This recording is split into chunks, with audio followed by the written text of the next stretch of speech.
Buenos días, amados hermanos, que el Señor me los bendiga. Aquí estamos, un domingo más, deseosos de poder compartir este privilegio de la palabra del Señor. Eh, dichosos somos nosotros los que pues tenemos la oportunidad, esa oportunidad y ese privilegio de poder abrir la palabra del Señor y compartirla con cada una de las personas a las que el Espíritu Santo ha preparado para que ellas reciban el mensaje. Antes de empezar por esta mañana con el mensaje, quiero reiterar nuestro abrazo y nuestro saludo para todas las madres. Ayer estuvieron de celebración, um, así que de todo corazón que el Señor me las bendiga grandemente. Un saludo muy efusivo para Rosmerita allá en Acerrí. Ha estado un poquito malita, pero con una actitud hermosa de adoración y de alabanza a nuestro Señor. Así que le damos gracias a Dios por Rosmerita. Un abrazo para todos y cada una de las personas que están con nosotros esta mañana. Esta mañana quiero hablarles un poquitito sobre el llamado que nos hace el apóstol Pablo en la carta a los filipenses, el llamado a tener la misma actitud de Cristo. Ese es un llamado que debería ser una prioridad para nosotros. Quiero hablar un poquitito sobre esto, sobre la situación que vivía el apóstol en ese momento que escribía la carta y sobre esa exhortación tan hermosa, dándole gracias a Dios por este llamado. Ya ustedes pudieron compartir la dinámica, un cambiecito de dinámica el día de hoy. Estamos con las clases en vivo también. Le está tocando a Fernando y vamos a estar hablando varias semanas sobre los dones espirituales y cómo entenderlos, cómo ponerlos en práctica y cuál es el propósito realmente de los dones y el llamado del Señor a ser iglesia. Hoy quiero hablarles precisamente de eso, de ese llamado a tener la misma actitud que tuvo Cristo Jesús. Así que vayan conmigo, por favor, a la carta a los filipenses y vamos a estar trabajando en la carta y en algunos lugares. Mi esposa va a estar compartiendo con ustedes los pasajes que esta semana vamos a estar, que esta mañana vamos a estar viendo. Primero que todo quisiera decirles a manera de introducción que vamos a navegar un poquito por las aguas de esta carta que Pablo le escribe a la iglesia de Filipos. El apóstol Pablo estaba encarcelado, tenía arresto domiciliario en la ciudad de Roma. Estaba encarcelado y no tenía libertad de movimiento allá en la ciudad de Roma. Y escribió esta carta para agradecerle a la iglesia de Filipos, a la iglesia de los filipenses, por el cuidado que él tenía para con él. Le habían enviado dinero y él sabía el cariño especial que esta iglesia le manifestaba y el cuidado continuo que esta iglesia tenía para con él.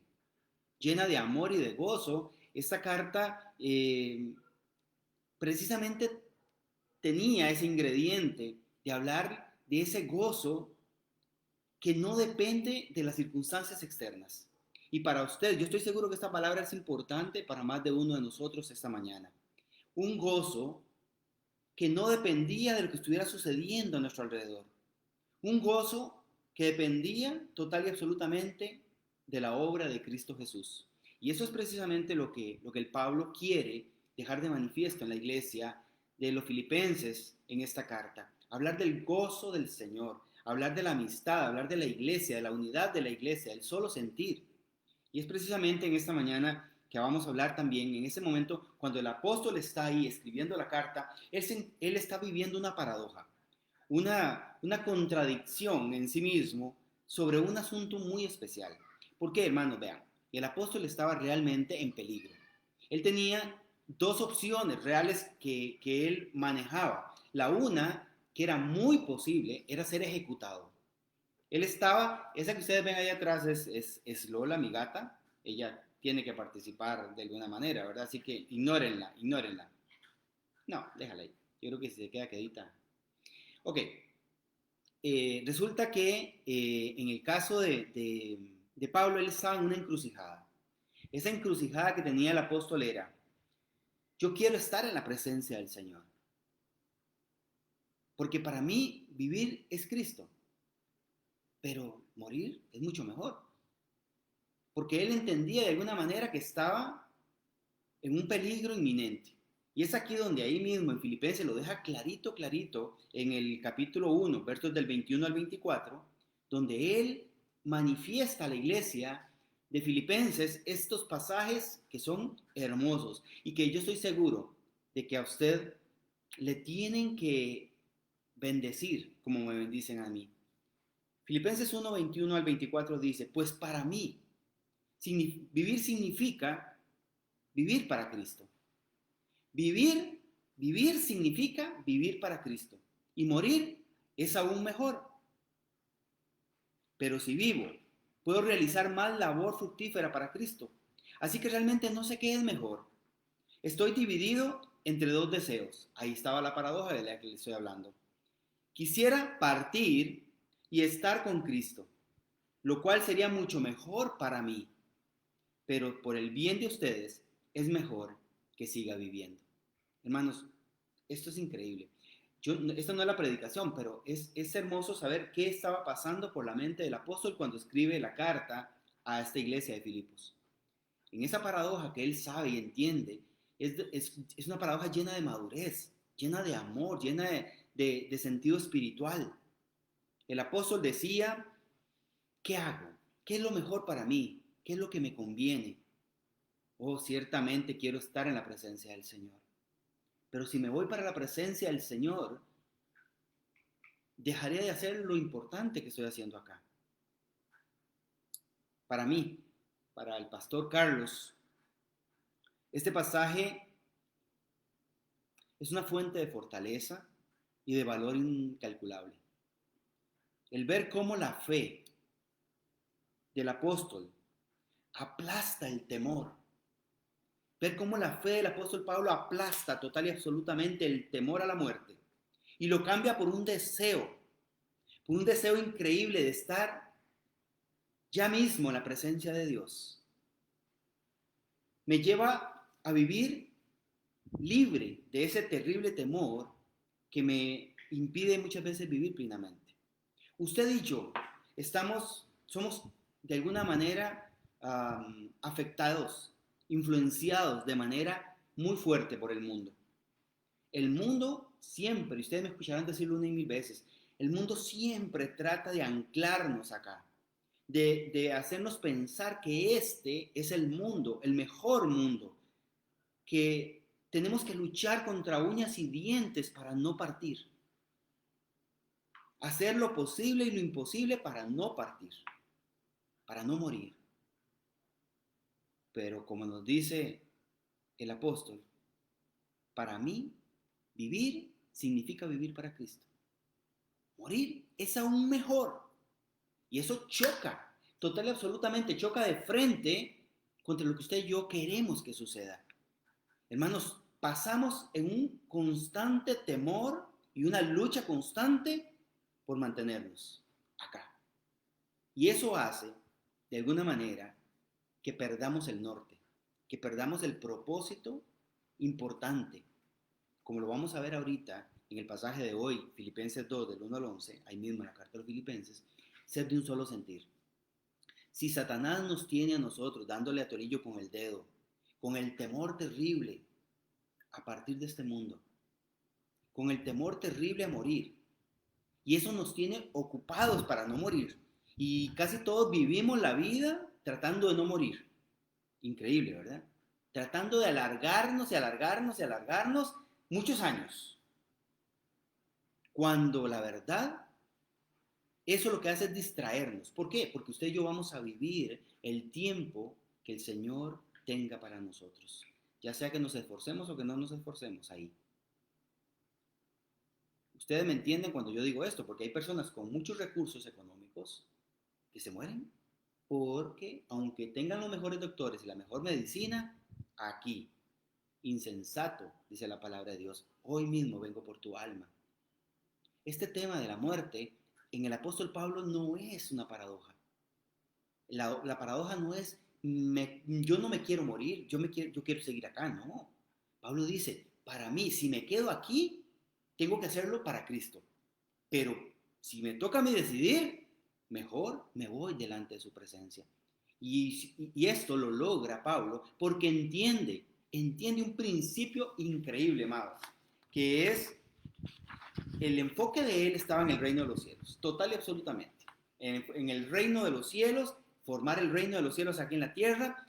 Por lo tanto, él entendía y vivía bajo la soberanía de Dios. Pablo entendía que Dios es soberano, que él todo lo tiene bajo su control. Entendía y vivía el amor de Dios. Y este es el principio que quiero hablarles en este momento. Pablo entendía y vivía el amor de Dios, en la seguridad del amor de Dios. Y en la carta lo vuelve. Esta carta es increíble, es hermosísima. Esta carta vuelve a traer principios de libertad para el creyente. Pablo conocía a Jesús. Pablo amaba a Jesús. Pablo enseñaba sobre Jesús. Pablo entendía el mensaje de la cruz. Vivía el mensaje de la cruz. Y el mensaje de la cruz es libertad. Es total y absoluta libertad. Ya no somos más esclavos, dice la palabra. Ya no somos más esclavos. No somos esclavos del pecado, no somos esclavos del temor. Y es hermosísimo poder usted estar en este mundo sin miedo a morir, sin miedo a lo que vaya a suceder. Porque el gozo del Señor es tu fortaleza. Porque Pablo entendía que la victoria le había sido dada a él en la cruz del Calvario.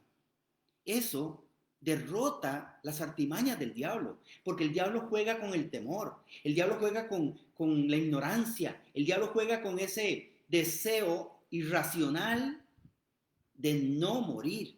Es un deseo irracional, mis amados. Si usted y yo viviésemos como estaba Pablo en este momento, diciendo, Señor, si me quedo acá, lo voy a hacer para ti. Voy a vivir para ti, para tus valores, tus principios, para tu propósito, para seguir trabajando en la construcción del reino de los cielos. Pero si quieres me llamas hoy. Si quieres tú me puedes llamar hoy. ¿Por qué? Porque la seguridad que tengo en que voy a estar en un lugar mejor está basada en mi fe. En la certeza de que Cristo Jesús murió en la cruz por mí. Pablo entendía perfectamente y vivía el amor de Dios. Quiero compartir este primer pasaje. El primer pasaje, la pena a mi esposa, es la carta de Juan, 4 del 13 al 18. Vean ustedes que Pablo vivía, vean qué clase de amor el que vivía Pablo, para que usted entienda cómo alguien puede hablar así de la vida y de la muerte, cómo alguien puede tener esta seguridad. Dice así la palabra del Señor, en primera de Juan 4 del 13 al 18. Y Dios nos ha dado su Espíritu como prueba de que vivimos en Él y Él en nosotros. Dios nos ha dado el Espíritu Santo como prueba de que vivimos en Él y Él vive en nosotros. Además, hemos visto con nuestros propios ojos y ahora damos testimonio de que el Padre envió a su Hijo para que fuera el Salvador del mundo. Esto hay que estarlo declarando. 14. Además, hemos visto con nuestros propios ojos y ahora damos testimonio de que el Padre envió a su Hijo para que fuera el Salvador del mundo. Todos los que confiesan que Jesús es el Hijo de Dios, Dios vive en ellos y ellos viven en Dios. Piensa en Pablo escribiendo su carta a Filipenses con esta certeza y seguridad de lo que dijo el apóstol Juan aquí en primera de Juan 4, del 13 al 18. Verso 16. Nosotros sabemos cuánto nos ama Dios. Usted sabe cuánto le ama a Dios. Nosotros sabemos cuánto nos ama Dios y hemos puesto nuestra confianza en su amor. Nosotros sabemos cuánto nos ama Dios y hemos puesto nuestra confianza en su amor.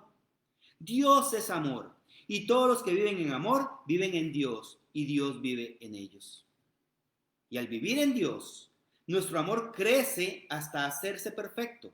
Por lo tanto, no tendremos temor al día del juicio, sino que podremos estar delante de Dios con confianza, porque vivimos como vivió Jesús en el mundo. En esta clase de amor no hay temor. Ahí está la explicación. Pablo vivía el amor de Dios. Pablo creía en el amor de Dios. Pablo practicaba el amor de Dios. Y en esta clase de amor, dice el verso 18 de primera de Juan 4, En esta clase de amor no hay temor, porque el amor perfecto expulsa todo temor. Si tenemos miedo es por temor al castigo. Y esto muestra que no hemos experimentado plenamente el perfecto amor de Dios. Experimentar plenamente el perfecto amor de Dios es lo que estaba haciendo Pablo y por ende no tenía ningún temor. La paradoja esa era, me conviene personalmente, a Pablo le conviene personalmente estar delante de la presencia del Señor. Pero el amor por los demás hacía que Pablo pensara que también era bueno que se quedara. Pero no para aferrarse al mundo, ni a las cosas del mundo, ni a los placeres del mundo, sino porque los demás necesitaban todavía de su trabajo en la construcción del reino de los cielos. Esto es hermoso, hermanos. ¿Por qué? Porque vuelvo a decir, el mundo nos ha enseñado que esto es lo que vale la pena. El mundo nos ha dicho, aférrese a la vida. Aférrese a la vida y pierda el porqué, pierda el propósito. Aférrese a la vida, sea como sea. No. Para los hijos de Dios, para las hijas de Dios, sí. Si nos vamos a aferrar a esta vida, que sea para glorificar a Dios, que sea para construir el reino de los cielos, que sea para trabajar en el propósito de Cristo. Y ahí nuestra vida tendrá un sentido profundísimo, más allá del que tiene hoy. Vivir para no morir, hermanos, es lo más irracional del mundo. Vivir para Cristo tiene una condición espiritual muy hermosa. Disfrutemos de la familia, disfrutemos de las cosas que este mundo nos da. Disfrutemos del aire, del viento, del agua, de los paisajes, de los colores, de los sabores. Sí, pero el propósito no es ese. Ese es un propósito muy liviano para el Hijo de Dios. El propósito de estar en este mundo siempre deberá ser glorificar a Dios. Siempre deberá ser construir el reino de los cielos en medio de este mundo. Pablo podía estar en esta paradoja y la paradoja es, Señor, yo no me quiero morir. Señor, yo no me quiero morir. No, es para mí, vivir es vivir para ti. Si muero, para mí mejor. Eso es un principio muy hermoso para poder entender lo que Pablo sigue hablando en la carta a los filipenses. El apóstol Pablo vivía una fe basada total y absolutamente en el amor y en el poder de Dios. Hermosísimo. Con este panorama, imagínese a Pablo sentado escribiendo la carta a la iglesia amada de Filipos en esta situación y les comenta, hermanos, yo no sé si es, yo no sé, puede pasar cualquier cosa. Me pueden ejecutar, me pueden liberar. Si me ejecutan, bendito sea el Señor, porque estaré en la presencia de Dios. Pero si no me ejecutan, yo creo que también es bueno porque podría seguir trabajando en el reino de los cielos.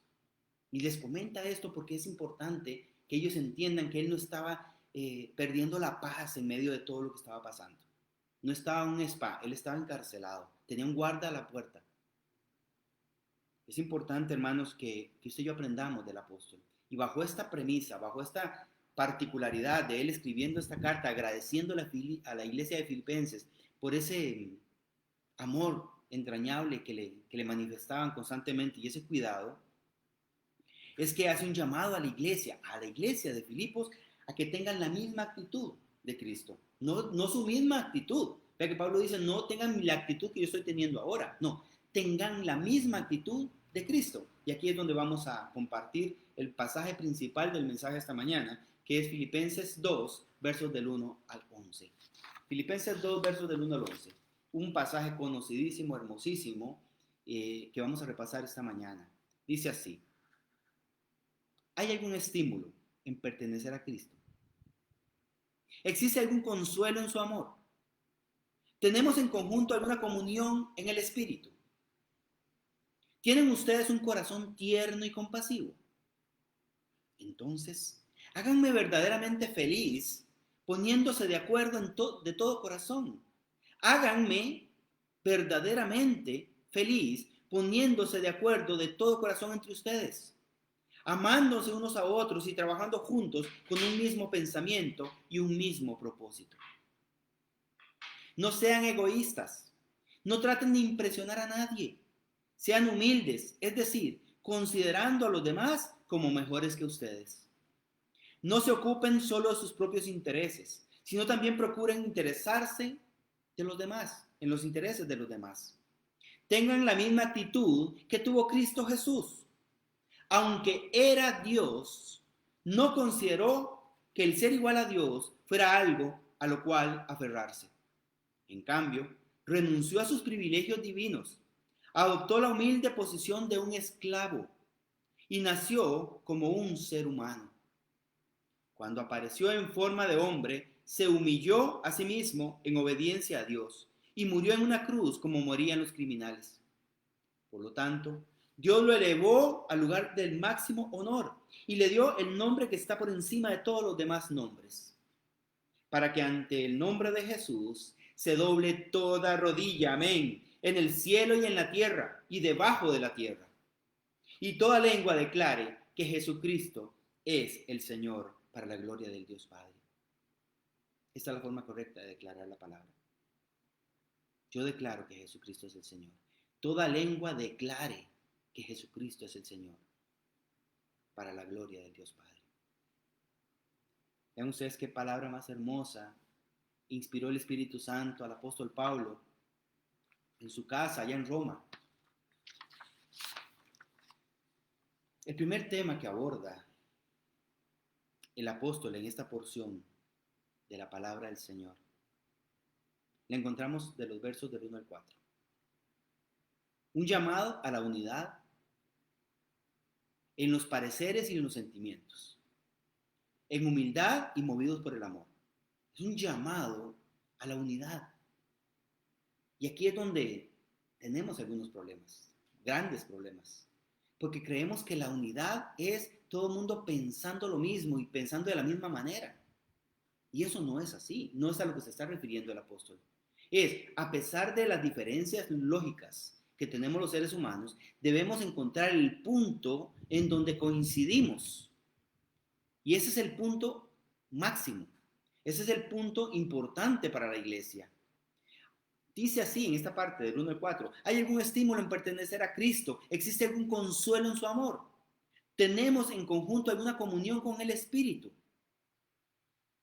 ¿Tienen ustedes un corazón tierno y compasivo?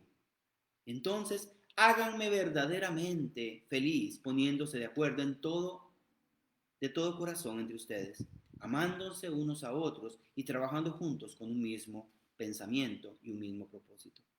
No sean egoístas, no traten de impresionar a nadie. Sean humildes, es decir, considerando a los demás como mejores que ustedes. No se ocupen solo de sus propios intereses, sino también procuren interesarse en los demás.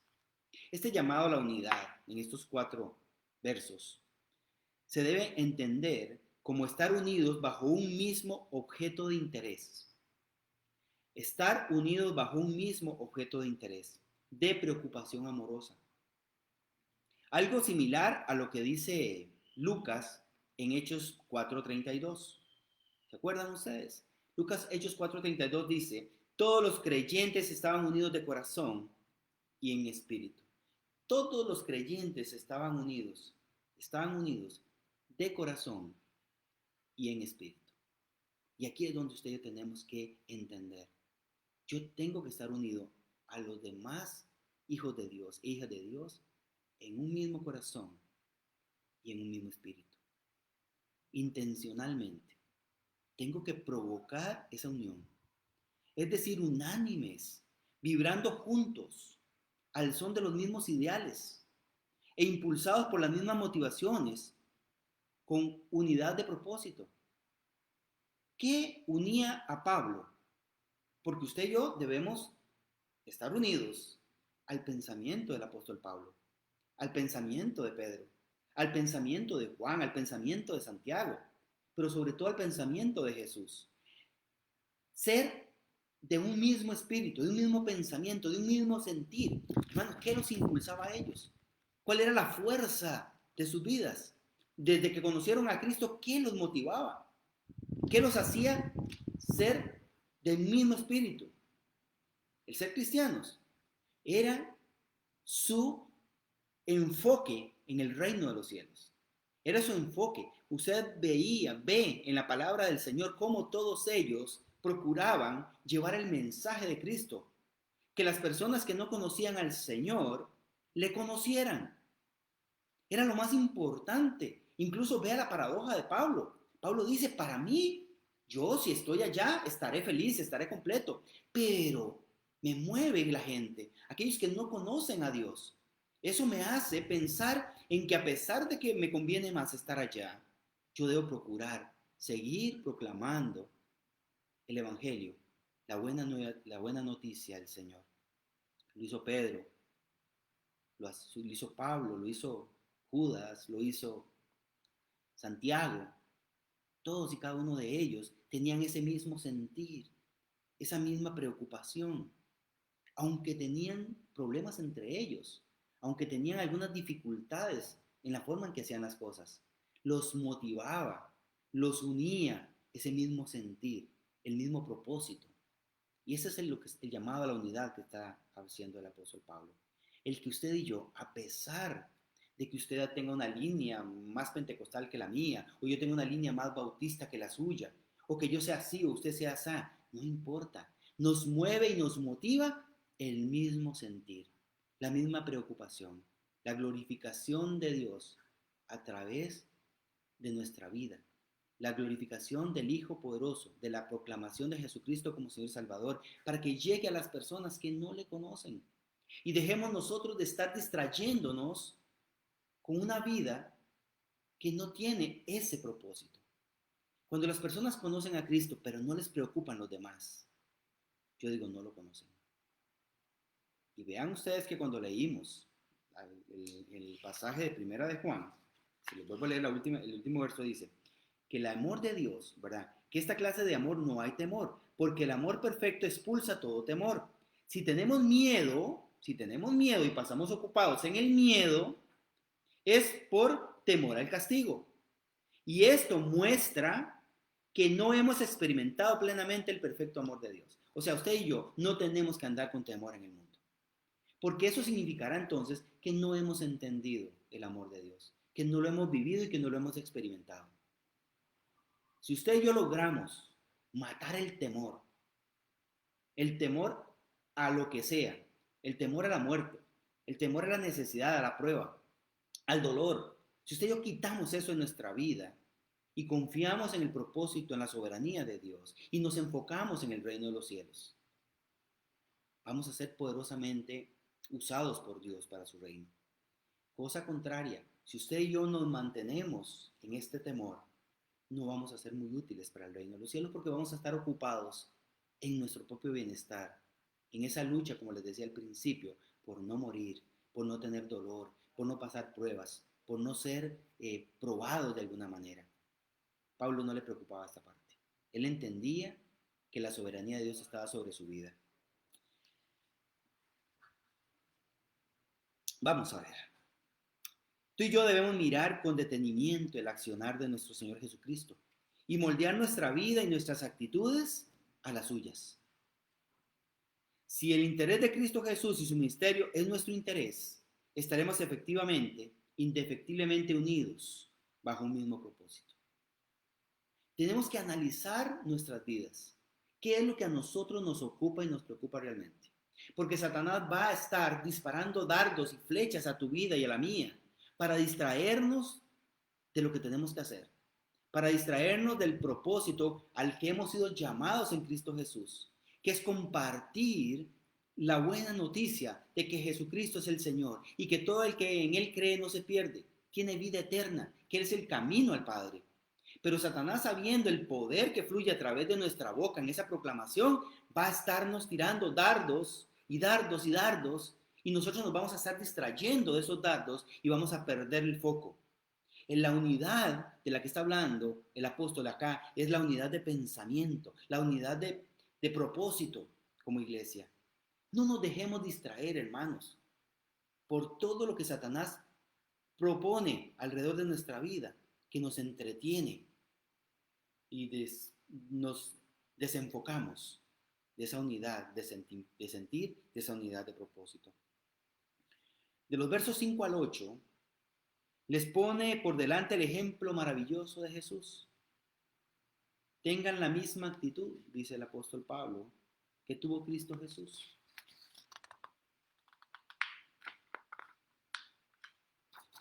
aunque era Dios, no consideró el ser igual a Dios, que el ser igual a Dios fuera algo de lo cual aferrarse. En cambio, renunció a sus privilegios divinos, adoptó la humilde posición de un esclavo y nació como un ser humano. Cuando apareció en forma de hombre, se humilló a sí mismo en obediencia a Dios y murió en una cruz como morían los criminales. La unidad abordada en los primeros versos, del 1 al 4, no debería ser un gran problema para usted y para mí como creyentes, puesto que a lo que tiene que renunciar, o lo que tenemos nosotros que renunciar para esa unidad, ni siquiera es semejante a lo que renunció el Señor Jesucristo. Ni siquiera se asemeja lo que usted y yo se nos pide renunciar. Niéguese cada uno a sí mismo, tome su cruz y sígame, dice el Señor. Eso que nos está pidiendo el Señor ni siquiera es parecido ni semejante a lo que Él renunció, a la gloria, a estar allá en la gloria. Él renunció a eso, vino al mundo a hacerse un esclavo y a morir en una cruz. La humildad es el sello de su obediencia. El Señor, siendo Dios, no estimó el ser igual a Dios como cosa que aferrarse, sino que se humilló hasta más no poder. Vino al mundo y tomó forma de hombre. Esa humildad de Dios es la forma más increíble, el sello de su obediencia. Esto no está puesto acá, en esta parte de la Biblia, por casualidad. Tiene la intencionalidad de confrontar nuestras excusas con lo hecho por Jesús, por amor a nosotros y por amor a su Padre. Nuestra obediencia, hermanos, siempre será nuestra mejor adoración. Dios dejó todo, dejó su trono y corona por mí. Dejó todo y vino al mundo.